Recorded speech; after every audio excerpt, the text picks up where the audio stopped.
Hello guys, my name is Evans and welcome back to this video tutorial. In this tutorial, we are continuing looking at the February-March 2016 Paper 3-1 exam. We have been looking at a section on web authoring, and right now we are going to dive straight into step number 11, dealing with style sheets. So the scenario is that the style sheet has been created but needs to be improved using the most efficient syntax, and make sure that your style sheet contains no HTML. Okay, so open and examine the style sheet m16ss.css in a suitable software package, and then we are supposed to add the following style sheet. Rather, we are supposed to add the following attributes or properties to this style sheet. Okay, so let's go ahead and open the style sheet in question.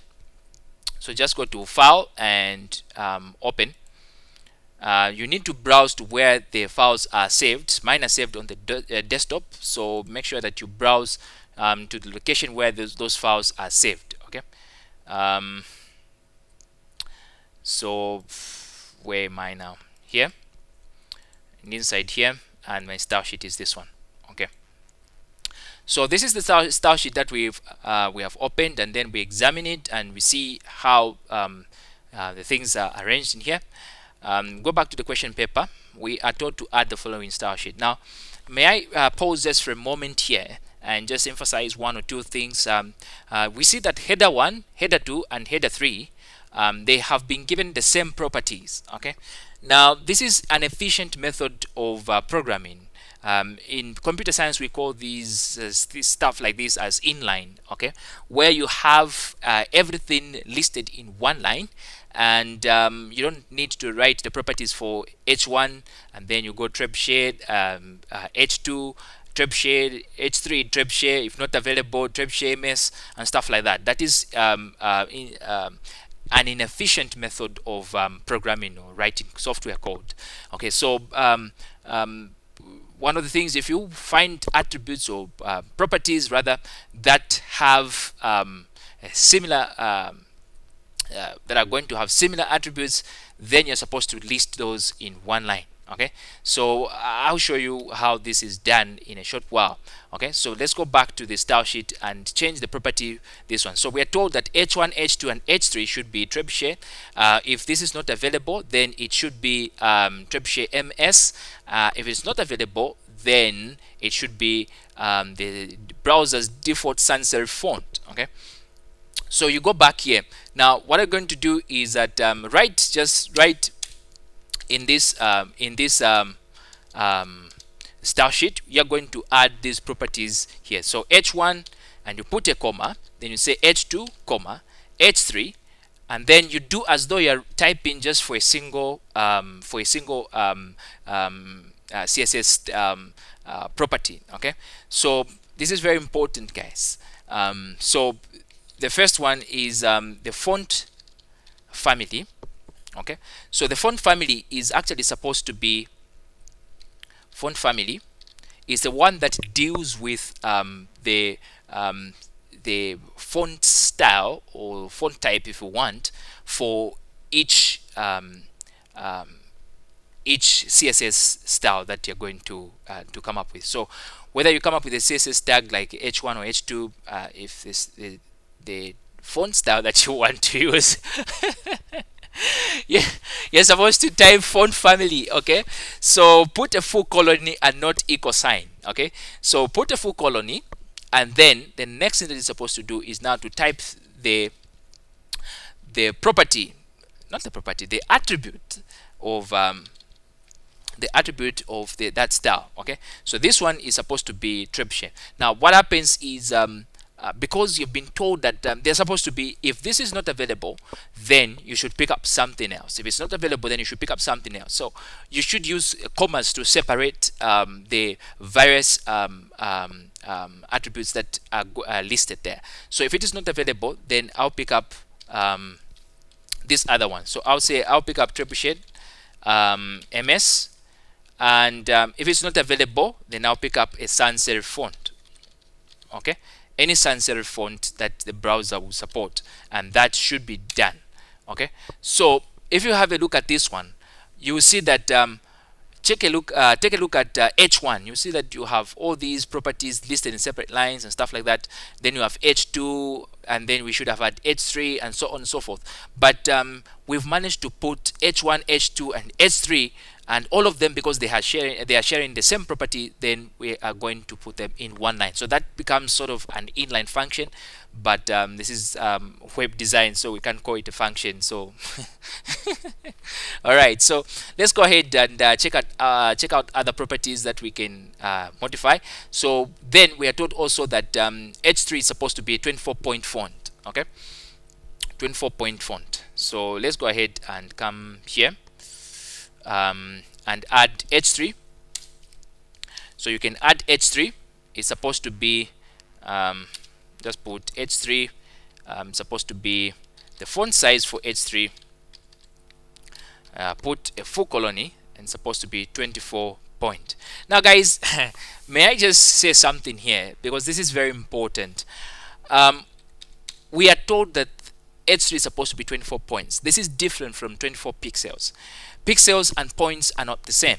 Okay, usually when you use pixels, they are screen resolutions or screen sizes, if you want, and we use pixels when we want to maintain the size of something on the screen. So whether we move to a different computer or a different browser, in most cases the number of pixels are the same, and the size of whatever is going to come out will be the same. Points, on the other hand, we use points usually when we want to send something or print something onto a physical printer of some kind. Okay, so in this case, this is different. So 24 points on one PC, on one browser, can appear different sizes on different computers. Okay, so don't confuse points and pixels. In the exam, when you're told that write 24 pixels, or it's supposed to be 24 pixels, or 24 pt rather, or 24 points, don't put 24 px. Like the way this one is, this is 42 px, and this is 30 px, and so you might be tempted to put this one as well as 24 px. Okay, so please guys, avoid that at all costs. 24 points and 24 pixels are not the same. So this one is supposed to be 24 pt. Okay, so I hope I've clarified that, guys. If you're not, if you didn't understand what I said, please go back or ask the teacher to rewind this video for you, and so that you really get what I was trying to say, because this is very important. If you miss this part, you're going to be getting this mark wrong. And you know, in ICT, a single mark is very important, because it could be the only single mark that you needed for you to cross over from an A to an A star, or from a B to an A, and it's very painful to find out that you missed an A star by a single mark. It pains, guys. It pains. It pains. Okay, so let's go back here and find out what else. Okay, now the other thing that we need to do, is to add our name, center number, and candidate number as a comment to the style sheet. Okay, now save this in your document. Okay, so now one of the things that we also need to look at is what I talked about initially, about the table borders. We were told that the final document, or the final web page, should not have table borders visible. Okay, so this is very important, guys. Like I said, there are two methods that you can change or disable the table borders from a table or from a web page. One is by using the table properties of that table, and two is by using the style sheet. Okay, so in the style sheet, then you need to specify that the table and its cells should not have borders. Okay,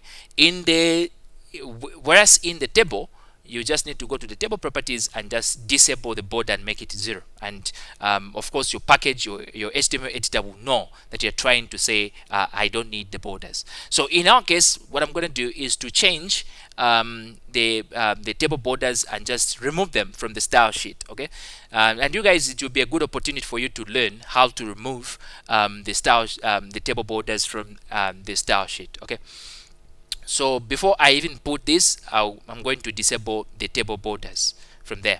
So let's just say table and its cells, which is TD. Okay, so it's the table, which is the table outline with the border, and the individual cells inside, that is the TD, should not have should not have the border. So you say border for this one should be assigned as 0. Okay, so this one, guys, is very important. Make the border as 0.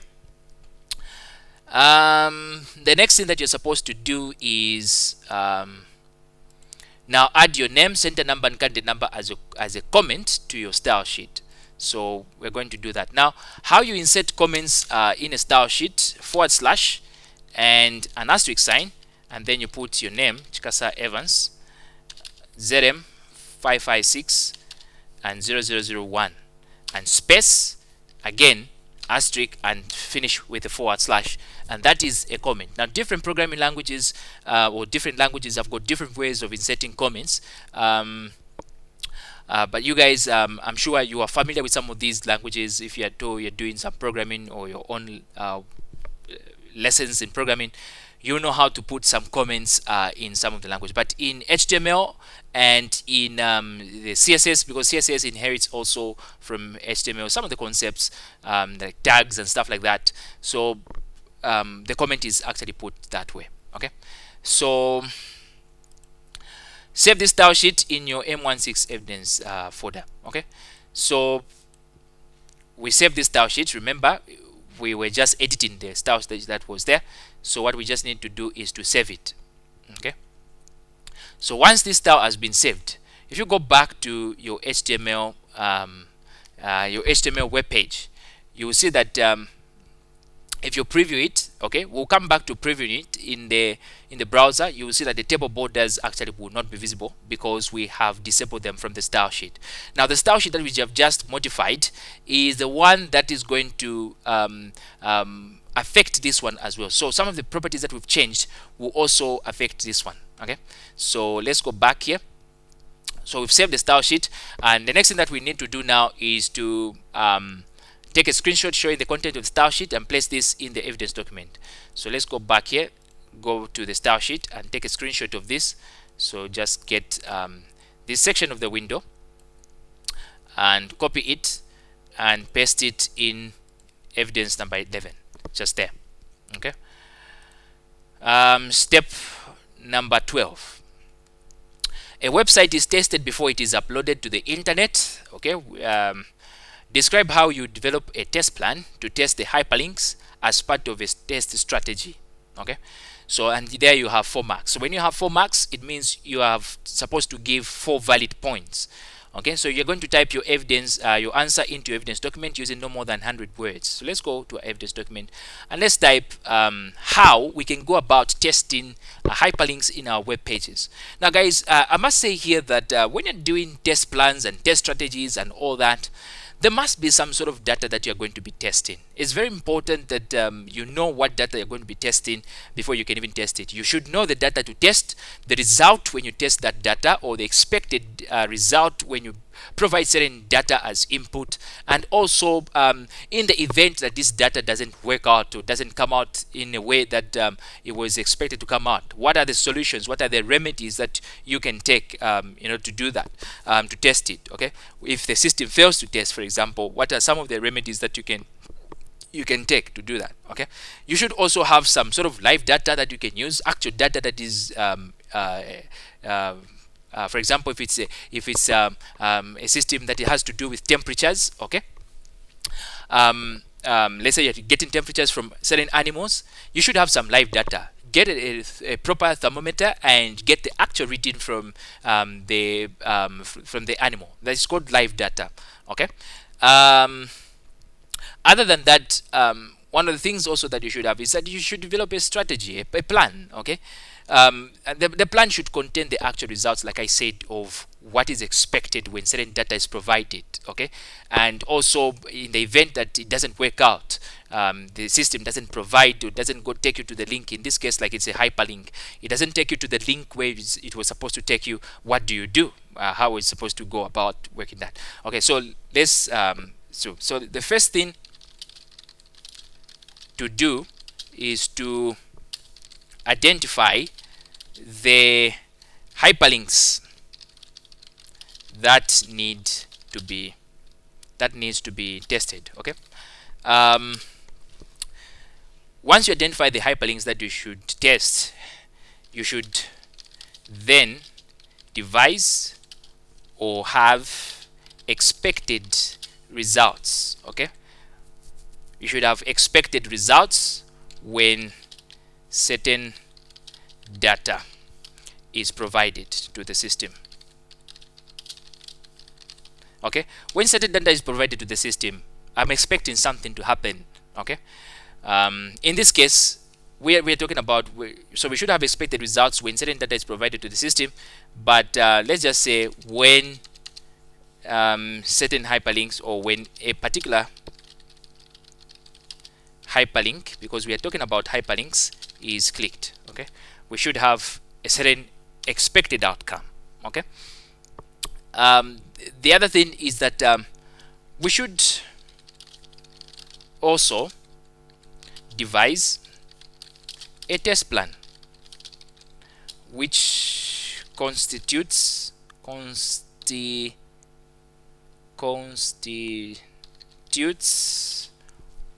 now somebody doesn't know how to spell constitute.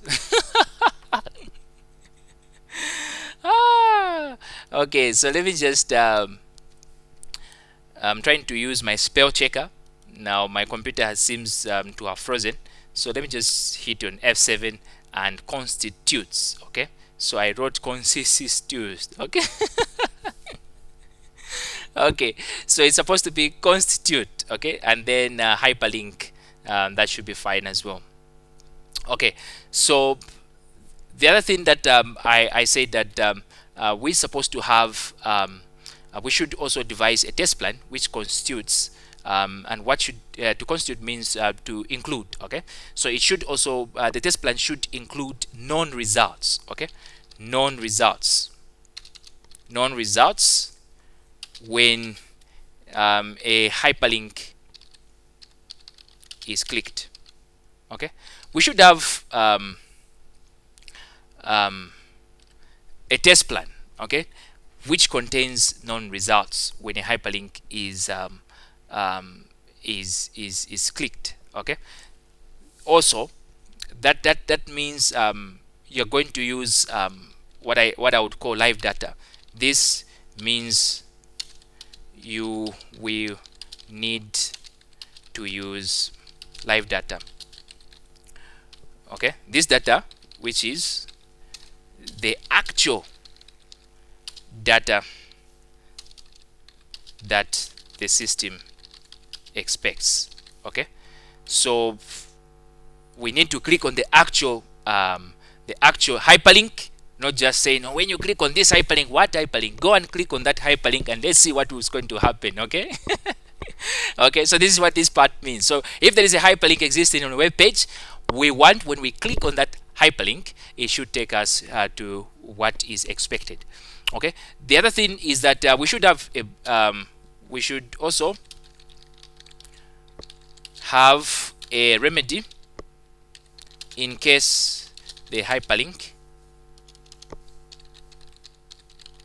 does not work. Okay, does not work. What this means, guys, is that suppose we click on the hyperlink and nothing seems to happen.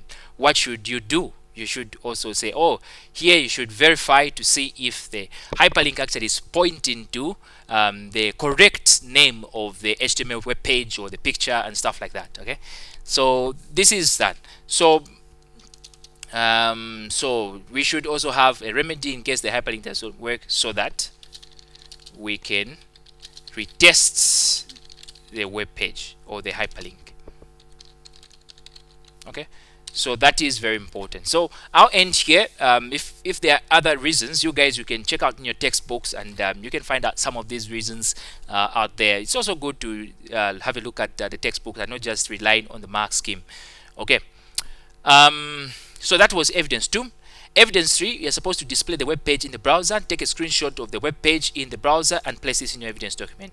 So come back here and go to the web page, file, and preview in select preview in browser and open it in the browser, and just maximize it. And you see that in the browser we don't have the borders, the table borders. Now the other thing, guys, that I wanted to point out here is that you will notice that some of you, when you load this browser, maybe it can be like this, okay, and some of the features of this web page are not visible. So what you do, you hold Control key on your keyboard and scroll down your mouse wheel until, or you zoom out, in other words, and just make sure that all the features are fully visible. And when you take your screenshot, include the taskbar for not the taskbar, the status bar on top there for this window, so that it shows that actually you took this page in the browser. Because if you just take it here, it doesn't show like you took it in the browser. This is the standard bar. Okay, so just copy this, go ahead and paste it in evidence on evidence 3, and then evidence 4. Evidence 4 says take a copy of this HTML source and place it in your evidence document. So go to the HTML source. So just change here to right now it is in design view, change it to code view, highlight and copy. Just hold Control C on your keyboard and go ahead and paste it under evidence 4. Okay, evidence okay, that was evidence 4. And then the last part is, say, evaluate the web page you have just created. And then what you're going to do, you type your evaluation into your evidence document using no more than 100 words. So again, the evaluation, like I've always been saying, the evaluation looks at also the features that are positive and the features that are negative on this web page. So just have a closer look at this web page. Let's go back here.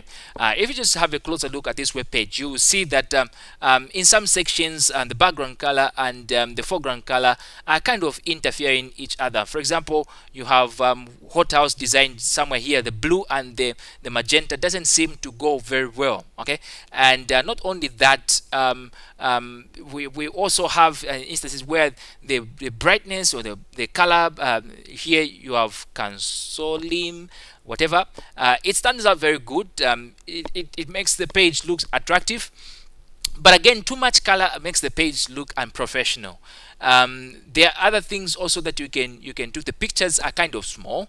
Of course, with this one being the worst kind of picture because it was taken at a distance. Okay, so usually when you're marketing something, you want the customers to see what you are selling, and you want them to actually be able to be attracted by that. But in this case, how can we sell this cafe? How can somebody buy this? They don't even see what's happening here. We don't know whether there's some grass around it. Whether this background, the trees are just behind it, or there's some further, some distance of some kind. So at least we need to have something that is concrete so that people can see. So these are some of the things, guys, that you're supposed to list when you evaluate some of this. So let's go ahead and just type briefly some of this stuff. Evidence 5. So the background color. Yeah, okay, so the background color. Now I'm using the UK dictionary, so color is supposed to be with you. The background color does not fit, okay, does not fit well with the foreground color. Now the foreground color is the color of the text, and all. If you want, you can say text color. Also, the use of color attracts the attention of the potential buyers. However, too much color causes the page to look somewhat unprofessional. Okay, unprofessional. Also, you can talk about, for example, we use some alternative text. So the use of alternative text is a great idea because, okay, let's just say because, what kind of because is that? Because some users may have slow internet to load the images, Okay. So what's the advantage? They will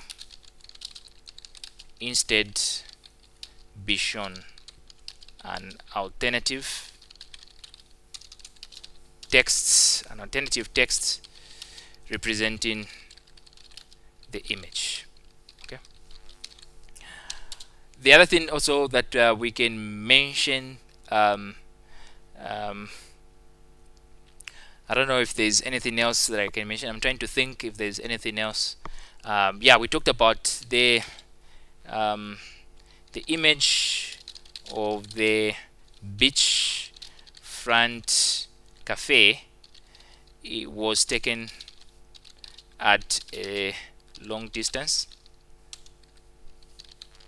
making it difficulty for potential buyers to see the cafe clearly. Okay, so just make sure that you spell check and that you don't have so I'm just going to change potential is supposed to be changed to here. Now guys, you need to be very careful here when you use the spell checker, because you start checking changing the HTML source. Okay, you need to be very careful here because you start changing the HTML source. Now I don't need to change the HTML source because it's not of my essence, but at least you understand what I was trying to do in this video. And it's unfortunate my computer is kind of acting up in a way so that I cannot really see or change what I wanted to change. But in a nutshell, we've typed in these 100 words. I'm sure they're not even more than 100 words or so. But this has been your 43 marks from the section on HTML. And you guys, I hope you could have gotten HTML, 43 marks as you practice along. Okay. So in the next video, I'm going to start looking at data analysis, and it's going to be a quite lengthy video because there's some concepts that we're supposed to cover, but I'll try to chop the video as well into smaller parts so that some of you guys can go ahead and revise or skip the video and do whatever you want to do. So thank you so much guys for watching this video. Remember to subscribe to my channel, like video, share the video, and do what you can to promote this channel so that all of us, we can benefit. I benefit, you benefit. Yeah, so that we have good grades at the end of the day. All right, so thank you so much, and I'll see you in the next video.